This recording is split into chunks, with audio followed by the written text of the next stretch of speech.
কুমিল্লার যুবকরা যেই পরিমাণ স্মার্ট এন্ড হ্যান্ডসাম, আমার মনে হয় কুমিল্লাকে এখন কোন জেলা হিসেবে নয়, আমরা সবাই বিভাগ হিসেবে দেখতে চাই। কুমিল্লা জেলা হওয়ার যোগ্যতা রাখে না, বিভাগ হওয়ার যোগ্যতা রাখে। কুমিল্লা শহরের যে উন্নয়ন, কুমিল্লার মানুষের যে উন্নয়ন, আমরা আশা রাখবো আগামীতে ঘোষণা আসবে কুমিল্লা এখন থেকে আর কোনো ডিস্ট্রিক্ট নয়, কুমিল্লা একটা বিভাগ হিসেবে রূপান্তর হবে। এক নাম্বার দাবি, আপনারা সবাই দ্বিমত না একমত? দুই নাম্বার দাবি বলতে চাই, এটা সকলের দাবি, এটা আমি জানি।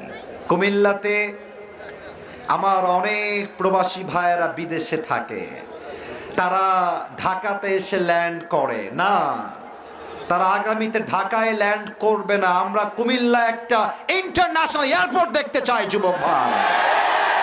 আমার প্রবাসী ভাইয়েরা ল্যান্ড করবে ঢাকার আন্তর্জাতিক বিমানবন্দরে নয়, আমার কুমিল্লার প্রত্যেকটা প্রবাসী ল্যান্ড করবে কুমিল্লার মধ্যেই যুবক ভাইয়েরা, ঠিক কিনা বলো?